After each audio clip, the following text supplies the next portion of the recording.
ಇವತ್ತಿಗೆ ಎಷ್ಟು ದಿನ ಆಯ್ತು ಹೇಳಿ? 7 ದಿನ ಆಯ್ತು. ಕಳೆದ 6 ದಿನ 7 ದಿನದಿಂದ ಪೊಲೀಸ್ ಪರ್ಮಿಷನ್ ಅಂತಾನೆ ನಾವು ತಗೊಂಡು ಡೈಲಿ ಅಂದ್ರೆ inspector sir, DSP sir, additional SP sir, SP sir ಎಲ್ಲರ ಹತ್ರ ಚರ್ಚೆ ಮಾಡಿ ಒಂದು ಕನ್ಕ್ಲೂಷನ್ ಬಂದು ಪರ್ಮಿಷನ್ಸ್ ಮೊನ್ನೆನೇ ಆಯ್ತು ಮಾಡಿ ಅಂತಾನೆ ಹೇಳಿದ್ರು.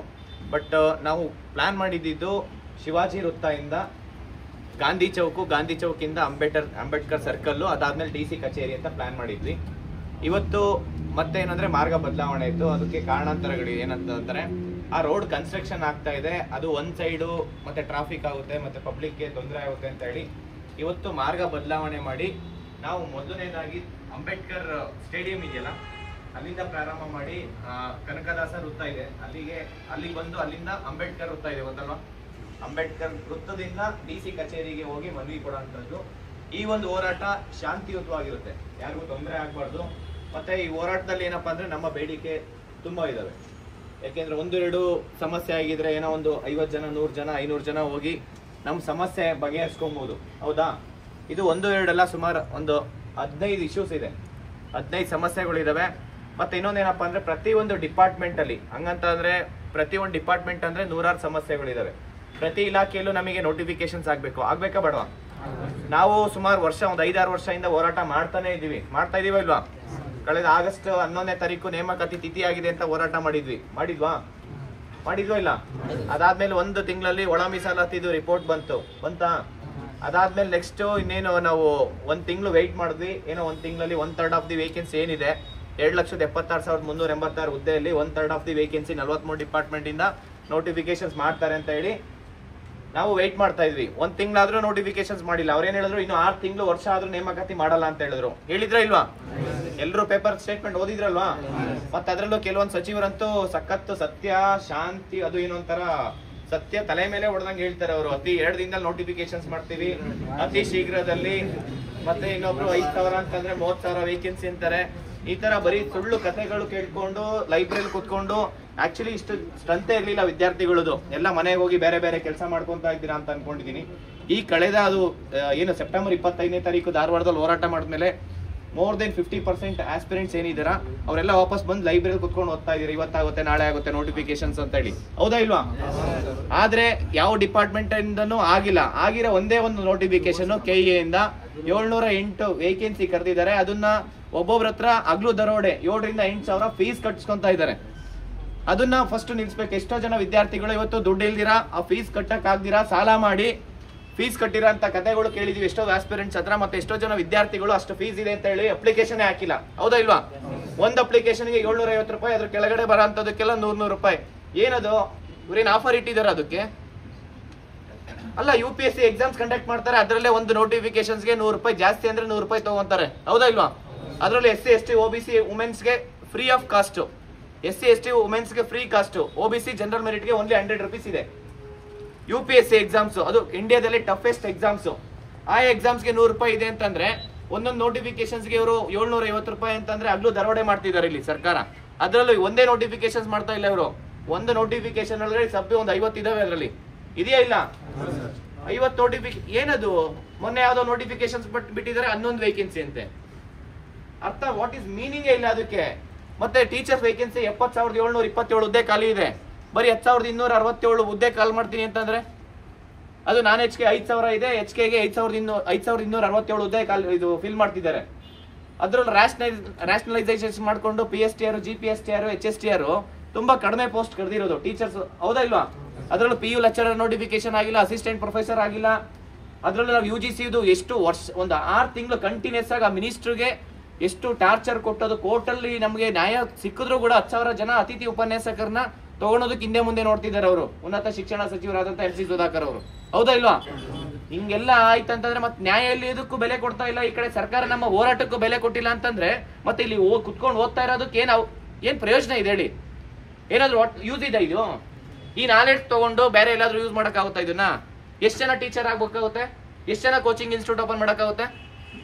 ಈ ಕಾಂಪಿಟೇಟಿವ್ ಎಕ್ಸಾಮ್ಸ್ ಹೋದಾಗ ಬಂದು ಎಷ್ಟು ಜನ ಮಾಡಕ್ಕಾಗುತ್ತೆ ಹೇಳಿ? ಆಡ್ಲಿ 1000ಕ್ಕೆ ಒಬ್ರು ಮಾಡ್ಬೋದಾ? ಇಲ್ಲ ಲಕ್ಷಕ್ಕೊಬ್ರು ಹೋಗ್ಬೋದು ಟೀಚರ್ ಆಗಿ. ಅಂದ್ರೆ ಏನೋ ಮೆಂಟರ್ಶಿಪ್ ಇಲ್ಲ ಲೆಕ್ಚರರ್ ಆಗಿ ಹೋಗ್ಬೋದು. ಬಿಟ್ರೆ ಎಲ್ಲರೂ ಈ ಒಂದು ಕಾಂಪಿಟೇಟಿವ್ ಎಕ್ಸಾಮ್ಸ್ ಓದಕ್ ಬಂದು ಎಲ್ಲಿ ಯೂಸ್ ಮಾಡಕ್ಕಾಗುತ್ತೆ ನಾಲೆಡ್ಜು? ಸರ್ಕಾರ ಏನ್ 1/3 ಆಫ್ ದಿ ವೇಕೆನ್ಸಿ ಕಾಲ್ ಮಾಡ್ತೀನಿ ಅಂತ ಹೇಳಿದ್ರು, ಅದು ನಾವು ಹೋರಾಟ ಮಾಡಿದಾಗ ಇದೇನು ಫ್ರೀಡಮ್ ಪಾರ್ಕ್ ಅಲ್ಲಿ, ಅದ್ರ ಜೊತೆಲಿ ಅವರ ಪ್ರಣಾಳಿಕೆಯಲ್ಲಿತ್ತು ಒಂದೇ ವರ್ಷದಲ್ಲಿ 1 ಲಕ್ಷ ವೇಕೆನ್ಸಿ ಫಿಲ್ ಮಾಡ್ತೀನಿ ಅಂತ ಹೇಳಿತ್ತು. ಅದು 2.5 ವರ್ಷ ಆಯ್ತು, ಏನಾದ್ರು ಮಾಡಿದಾರಾ? 5,000 ವೇಕೆನ್ಸಿ ಫಿಲ್ ಆಗಿಲ್ಲ. ಇಷ್ಟು ವೇಕೆನ್ಸಿ ಇದೆ, ಫಿಲ್ ಮಾಡಿಲ್ಲ. ನಾವು ನಮ್ಮ ಬೇಡಿಕೆ ನ್ಯಾಯಯುತವಾಗಿದೆ, ಇದೆಯಾ ಇಲ್ವಾ? ನಮ್ಮ ಬೇಡಿಕೆ ನ್ಯಾಯಯುತವಾಗಿದೆ, ನಮ್ಮ ಬೇಡಿಕೆ ಈಡೇರಿಸಲೇಬೇಕು ಅವರು ಸರ್ಕಾರ. ಲಾಸ್ಟ್ ಟೈಮ್ ಏನ್ ನಾವು ಧಾರವಾಡದಲ್ಲಿ ಮಾಡಿದೀವಿ, ಅದು ಶಾಂತಿಯುತವಾಗಿ ಆಗಿದೆ ಇಲ್ವಾ? ನಾವ್ ಇನ್ನೊಂದೇನಪ್ಪ ಅಂತಂದ್ರೆ, ಪೊಲೀಸ್ ಡಿಪಾರ್ಟ್ಮೆಂಟಿಗೆ ಒಂದು ಗೌರವ ಕೊಡಿ, ಒಂದು ರೆಸ್ಪೆಕ್ಟ್ ಕೊಡಿ, ಮತ್ತೆ ನಿಮ್ಮ ಒಂದು ಪ್ರತಿಭಟನೆ ಬೇರೆಯವ್ರಿಗೂ ಮಾದರಿ ಆಗಿರ್ಬೇಕು, ಶಾಂತಿಯುತವಾಗಿರ್ಬೇಕು. ಒಂದು ಮಾರ್ಗ ಬದಲಾವಣೆ ಆಗಿದೆ ಅಷ್ಟೇ. ಅಂಬೇಡ್ಕರ್ ಕಾಲೇಜಿಂದ ನಾನು ನೋಡಿದೀನಿ, ಅಂಬೇಡ್ಕರ್ ಕಾಲೇಜು ಒಂದು ಅರ್ಧ ಗಂಟೆ ಅಲ್ಲಿ ರನ್ ಮಾಡ್ಕೊಂಡ್ ಬರೋದು. ಏನ್ ಶ್ರೀಮಂತರು ಹೋಗ್ಬಿಟ್ಟು ಪ್ರಾಕ್ಟೀಸ್ ಮಾಡಲ್ಲ. ಇಲ್ಲಿ ಓದಕ್ ಬರೋರೆಲ್ಲ ಶ್ರೀಮಂತರು ಬರ್ತೀವಾ? ಬಡವ್ರು ಬಂದು 500 ರೂಪಾಯಿ ಕಟ್ಬೇಕಿದೆ. 500ರಿಂದ 600 ರೂಪಾಯಿಗೆ ಇಡೀ ದಿನ ಲೈಬ್ರರಿಯಲ್ಲಿ ಕುತ್ಕೊಂಡು ಚೇರ್ ಯೂಸ್ ಮಾಡ್ತೀವಿ, ಆ ಕಡೆ ಲೈಟ್ ಯೂಸ್ ಮಾಡ್ತೀವಿ, ಫ್ಯಾನು, ಮತ್ತೆ ನೀರು, ವಾಟರ್ ಯೂಸ್ ಮಾಡ್ತೀವಿ, ಬಾತ್ರೂಮ್ ಯೂಸ್ ಮಾಡ್ತೀವಿ. ಎಲ್ಲ ಯೂಸ್ ಮಾಡಿದ್ರು ದಿನ ಪೂರ್ತಿ ಎಷ್ಟೋ ಜನ ವಿದ್ಯಾರ್ಥಿಗಳು ಇವತ್ತು ರಾತ್ರಿ ಎಲ್ಲ ಇದೇ ಲೈಬ್ರರಿಯಲ್ಲಿ ಕುತ್ಕೊಂಡು ಮಲಗ್ತಾ ಇದಾರೆ. ಅದು 500 ರೂಪಾಯಿ ಜಾಸ್ತಿ ಅಂದ್ರೆ 600 ರೂಪಾಯಿ ಇದೆ ಫೀಸು, ಲೈಬ್ರರಿ ಫೀಸ್, ಹೌದಾ ಇಲ್ವಾ? ಆ ಅಂಬೇಡ್ಕರ್ ಗ್ರೌಂಡ್, ಅಂಬೇಡ್ಕರ್ ಹೆಸರಿಟ್ಕೊಂಡು 500 ರೂಪಾಯಿ ಲೂಟಿ ಹೊಡಿತಿದ್ದಾರೆ. 3,000 ಜನ ಅಂದ್ರೆ ಒಂದ್ ತಿಂಗಳಿಗೆ 15 ಲಕ್ಷ ಆಯ್ತು, ಒಂದು ವರ್ಷಕ್ಕೆ 1,80,00,000 ಆಯ್ತು. ಎಲ್ಲೋಗುತ್ತೆ ಈ ದುಡ್ಡೆಲ್ಲ ಹೇಳಿ? ಬಡವರಿಗೆ ಏನ್ ಫೆಸಿಲಿಟೀಸ್ ಕೊಡ್ಬೇಕು ಅದು ಕೊಡ್ಬೇಕಾಗುತ್ತೆ ಸರ್ಕಾರದಿಂದ. ಅದೇನು ಎವ್ರಿ ಮಂತ್ ಏನಾದ್ರು ಇಡೀ ಸ್ಟೇಡಿಯಂ ಏನಾದ್ರು ಚೇಂಜಸ್ ಮಾಡ್ತಾರಾ? ಏನು ಇನೋವೇಟಿವ್ ಮಾಡ್ತಾರಾ? ಮಾಡಲ್ಲ. ಮತ್ತೆ ನಮ್ಮ ಫೀಸ್ ಸ್ಟ್ರಕ್ಚರ್ ಅಷ್ಟೇ, ಏನ್ ಸರ್ಕಾರ ನಡೆಸ್ತದೆ ಅದನ್ನ ಅಂಬೇಡ್ಕರ್ ಗ್ರೌಂಡ್ ಅಲ್ಲಿ ಏನ್ ನಡೀತಾ ಇದೆ ಇವತ್ತು 500 ರೂಪಾಯಿ ಫೀಸು. ಅದು ಲೈಬ್ರರಿ ಅಲ್ಲಿ ನಾನು ಕೇಳಿ ನೋಡಿದೀನಿ, ಯಾಕೆ ಅದನ್ನ 500 ರೂಪಾಯಿ ತಗೊಂತಾ ಇದಾರೆ ಅಂತಂದ್ರೆ, ಅನ್ಅಥರೈಸ್ಡ್ ಪರ್ಸನ್ ಸ್ಟೇಡಿಯಂ ಒಳಗಡೆ ಬರ್ತಾ ಇದಾರೆ, ಅದಕ್ಕೆ ತಗೊಂತಿದೀವಿ ಅಂತ ಹೇಳಿ. ಅನ್ಅಥರೈಸ್ಡ್ ಪರ್ಸನ್ಗೆ ತಗೊಂಬೇಡಿ, ಯಾಕೆಂದ್ರೆ ಸಿಗರೇಟ್ ಸೇದೋರಿಗೆ, ಕುಡಿಯೋರಿಗೆ ಎಂಟ್ರಿ ಮಾಡಬೇಡಿ. ಯಾರು ಎಜುಕೇಟೆಡ್ ಸ್ಟೂಡೆಂಟ್ಸ್ ಓದಕ್ ಬರ್ತಾರೆ, ಲೈಬ್ರರಿಯಲ್ಲಿ ಓದಕ್ ಬರೋರಿಗೆ ಅವರು ಫೀಸ್ ರಿಸಿಪ್ಟ್ ಕೊಡ್ತಾರೆ, ಹೌದಾ ಇಲ್ವಾ? ಕೋಚಿಂಗ್ ಹೋದ್ರೆ ಫೀಸ್ ರಿಸಿಪ್ಟ್ ಕೊಡುತ್ತೆ, ಅದನ್ನ ತೋರಿಸಿ ಫ್ರೀಯಾಗಿ ಒಳಗಡೆ ಬಿಡಕ್ ಹೇಳಿ. ಇಷ್ಟೇ ಆಗ್ಬೇಕು ನಮಗೆ. ಇದನ್ನ ಅವತ್ತೇ 12ನೇ ತಾರೀಕು ನಾವು ಹೋರಾಟ ಮಾಡ್ತಿದೀವಿ. ನಾವು ಆಲ್ರೆಡಿ SP ಸರ್ ಹತ್ರ ಮಾತಾಡಿದ್ವಿ, ಲಕ್ಷ್ಮಣ್ ನಿಂಬರ್ಗಿ ಸರ್ ಹತ್ರ. ಅವ್ರು ತುಂಬಾ ಪಾಸಿಟಿವ್ ಆಗಿ ಸ್ಪಂದಿಸಿದ್ದಾರೆ. ನಾನು DC ಹತ್ರ ಮಾತಾಡ್ತೀನಿ, ಇದನ್ನ ನಮ್ ಲಿಮಿಟ್ ಅಲ್ಲಿ ಇದೆ, ನಾವು ಮಾಡಬಹುದು ಅಂತ ಹೇಳಿದ್ದಾರೆ. ಇದನ್ನ ಅವತ್ತೇ ಘೋಷಣೆ ಆಗ್ಬೇಕು. ಹೌದು, ಶೂನ್ಯ ಅಂತ ಬರ್ಬೇಕಷ್ಟೇ, 0. ಯಾಕೆಂದ್ರೆ ಇಲ್ಲಿ ವಿದ್ಯಾರ್ಥಿಗಳು ಯಾರು ಸಾವುಕಾರರು ಶ್ರೀಮಂತರು ಬರಲ್ಲ. ಮತ್ತೆ ನೀವು ಯಾರು ಜಾಬ್ ತಗೊಂಡು 50,000 ಲಕ್ಷ ದುಡಿತಾ ಇಲ್ಲ ಅಲ್ಲಿ 500 ರೂಪಾಯಿ ಕಟ್ಟೋದಕ್ಕೆ, ಹೌದಾ ಇಲ್ವಾ? ಇದ್ರ ಜೊತೆ ಪ್ರತಿಯೊಂದು ಡಿಪಾರ್ಟ್ಮೆಂಟ್ ಅಲ್ಲಿ ಪ್ರತಿಯೊಂದು ವರ್ಷನೂ ನೋಟಿಫಿಕೇಶನ್ಸ್ ಆಗ್ಲೇಬೇಕು. ಯಾಕೆಂದ್ರೆ SSC ಎಕ್ಸಾಮ್ಸ್ ಅಲ್ಲಿ staff selection commission group C ಮತ್ತೆ ಗ್ರೂಪ್ D ಎಕ್ಸಾಮ್ಸ್ ಪ್ರತಿ ವರ್ಷ ಕರೀತಾರೆ. 1000 ಪೋಸ್ಟ್ ಇರುತ್ತೆ, ಒಂದೇ ಅಪ್ಲಿಕೇಶನ್, ಒಂದೇ ಫೀಸ್ ಇರುತ್ತೆ ಇಲ್ವಾ? ಮತ್ತೆ ಅದ್ರಲ್ಲಿ ಗ್ರೂಪ್ C ಗ್ರೂಪ್ D ನಮ್ ಕರ್ನಾಟಕದಲ್ಲೂ ಆ ರೀತಿ ಮಾಡೋದಕ್ಕೆ ಏನಾಗಿದೆ, ಕರ್ನಾಟಕ ಸ್ಟಾಫ್ ಸೆಲೆಕ್ಷನ್ ಕಮಿಷನ್ ಮಾಡ್ಬೇಕಾಗುತ್ತೆ. ಮಾಡ್ಬೇಕಾ ಬೇಡವಾ? ಒಂದೇ ನೋಟಿಫಿಕೇಶನ್, ಒಂದೇ ಅಪ್ಲಿಕೇಶನ್ಸ್, ಎಲ್ಲ group C syllabus, common syllabus ಇದೆ. ಅದನ್ನ ಮಾಡೋಂಥ ಪ್ರಯತ್ನ ನಾವು ಮಾಡಬೇಕು. ಪ್ರತಿ ಡಿಪಾರ್ಟ್ಮೆಂಟ್ ಇಂದ ನಮಗೆ ನೋಟಿಫಿಕೇಶನ್ಸ್ ಆಗಬೇಕು. ಟೀಚರ್ಸ್ ಇರ್ಬೋದು, ಪೊಲೀಸ್ ಡಿಪಾರ್ಟ್ಮೆಂಟ್ ಅಲ್ಲಿ ನಾನು ಅವಾಗಲೇ ಹೇಳಿದೆ, ಸುಮಾರು 25ರಿಂದ 30,000 ವೇಕೆನ್ಸಿ ಇದೆ. ಯಾವ್ದ್ರಲ್ಲಿ? ಪೊಲೀಸ್ ಡಿಪಾರ್ಟ್ಮೆಂಟ್ ಅಲ್ಲಿ. 3-4 ವರ್ಷ ಆಯ್ತು ಒಂದು ಪೊಲೀಸ್ ಕಾನ್ಸ್ಟೇಬಲ್ ನೇಮಕಾತಿ ಆಗಿ, 5 ವರ್ಷ ಆಯ್ತು PSI ನೋಟಿಫಿಕೇಶನ್ಸ್ ಆಗಿ. ಇದರಲ್ಲಿ ಸುಮಾರು 4 ವರ್ಷ 5 ವರ್ಷ ಮುಂಚೆನೆ ಮಾನ್ಯ ಮುಖ್ಯಮಂತ್ರಿ ಸಿದ್ದರಾಮಯ್ಯ ಸರ್ ಲೆಟರ್ ಹಾಕಿದ್ದಾರೆ. ಏನಂತ? PC ವಯೋಮಿತಿನ ಕಾಯಂ ಮಾಡ್ತೀನಿ ಅಂತ ಹೇಳ್ಬಿಟ್ಟು SC ST OBC ಗೆ 33 ಇಯರ್ಸ್, ಜನರಲ್ ಮೆರಿಟ್ ಗೆ 33 ಇಯರ್ಸ್ ಅಂತಂದ್ರೆ, ಇವಾಗ ನಿಮ್ಮ ಜೂನಿಯರ್ಸ್ಗೂ ಈ ಅಟೆಂಪ್ಟ್ ಆಗಿಲ್ಲ ಅಂದ್ರೆ ನೆಕ್ಸ್ಟ್ ಅಟೆಂಪ್ಟ್ ಎಲ್ಲರಿಗೂ ಯೂಸ್ ಆಗುತ್ತಾ ಇಲ್ವಾ ಕಾಯಂ ಮಾಡಿದ್ರೆ? ಅದನ್ನ ಮಾಡೋದಕ್ಕೇನೋ ಅವ್ರ ಮನೆಯಿಂದ ಏನಾದ್ರು ತಗೊಂಡ್ಕೊಡ್ತಾರಾ? ಅಲ್ಲ, ನೇಮಕಾತಿ ವಯೋಮಿತಿ ಜಾಸ್ತಿ ಮಾಡೋದಕ್ಕೆ. ಈಗ ತೆಲಂಗಾಣದಲ್ಲಿ ಟೋಪಿ ಇಂಪ್ಲಿಮೆಂಟ್ ಮಾಡ್ಕೊಂತಾರಂತಂದ್ರೆ, ನಮ್ ತೆಲಂಗಾಣದಲ್ಲಿರೋ ವಯೋಮಿತಿ ಯಾಕೆ ಕರ್ನಾಟಕದಲ್ಲಿ ಇಂಪ್ಲಿಮೆಂಟ್ ಮಾಡ್ಕೊಂಬಾರ್ದು? ಪ್ರತಿ ಸತಿ ನಾನೇ ಇಷ್ಟಿಷ್ಟು ಫೈಲ್ ಕೊಟ್ಟಿದ್ದೀನಿ ಬೇರೆ ಬೇರೆ ಸ್ಟೇಟ್ಸ್ಗೆ. ನಾನು ಬೇರೆ ಸ್ಟೇಟ್ ನಾನು ಮಾಹಿತಿ ಕಲೆಕ್ಟ್ ಮಾಡ್ಕೊಂತೀನಿ ಅಂತ ಎಷ್ಟು ವರ್ಷ ಬೇಕು ಮಾಹಿತಿ ಕಲೆಕ್ಟ್ ಮಾಡೋದಕ್ಕೆ? ಎಷ್ಟು ವರ್ಷ ಬೇಕು ಹೇಳಿ? ಸುಮ್ನೆ ಗೂಗಲ್ ಮಾಡಿದ್ರೆ 5 ನಿಮಿಷಕ್ಕೆ ಎಲ್ಲಾ ಸ್ಟೇಟ್ ಬಂದ್ಬಿಡುತ್ತೆ ಒಂದೇ ಸತಿ. ಏನ್ 31 ಸ್ಟೇಟ್ಸ್ ಇದೆ ಇಂಡಿಯಾದಲ್ಲಿ, ಎಲ್ಲಾ ಸ್ಟೇಟ್ಸ್ ಬರುತ್ತಾ ಬರಲ್ವಾ? ಈಗಿರೋ ಅಡ್ವಾನ್ಸ್ ಟೆಕ್ನಾಲಜಿಯಲ್ಲಿ ಯೂಸ್ ಮಾಡ್ಕೊಂಡಿರಾ ನೀವು ತರ್ಸ್ಕೊಂತೀವಿ ಅಂತ 2.5 ವರ್ಷ ಹಿಂಗೆ ಮುಂದಕ್ಕೆ ಹಾಕಿದಿರಾ. ಮತ್ತೆ ಒಳ ಮೀಸಲಾತಿ 1 ವರ್ಷ ನೇಮಕಾತಿ ಆಗಿಲ್ಲ. ಕಳೆದ 5-6 ವರ್ಷದಿಂದ ಯಾಕೆ ನೇಮಕಾತಿ ಆಗಿಲ್ಲ ಅಂತಂದ್ರೆ 2-3 ವರ್ಷ ಕೋವಿಡ್ ಅಂತ ಹೋಯ್ತು, 1 ವರ್ಷ ಎಲೆಕ್ಷನ್ ಇಯರ್, ಮತ್ತೆ 1 ವರ್ಷ ನಮಗೆ ಈಗ ಒಳ ಮೀಸಲಾತಿ ಮುಟ್ಟು ನೇಮಕಾತಿನೇ ಮಾಡಿದಾರಾ? ಆಲ್ಮೋಸ್ಟ್ 1.5 ವರ್ಷ ಆಯ್ತು. 5ರಿಂದ 6 ವರ್ಷ ಆದ್ರೆ 4.5 ವರ್ಷ ಇಲ್ಲೇ ಆಯ್ತು. ಮತ್ತಿನ್ನೇನು? ನಮ್ಮ ಬೇಡಿಕೆ ನ್ಯಾಯಯುತವಾಗಿದೆ. ನಮಗೆ ಏನು ನೇಮಕಾತಿ ಪ್ರಕ್ರಿಯೆ ಪ್ರಾರಂಭ ಮಾಡಬೇಕು, ಮತ್ತೆ ವಯೋಮಿತಿನೂ ಜಾಸ್ತಿ ಮಾಡಬೇಕು.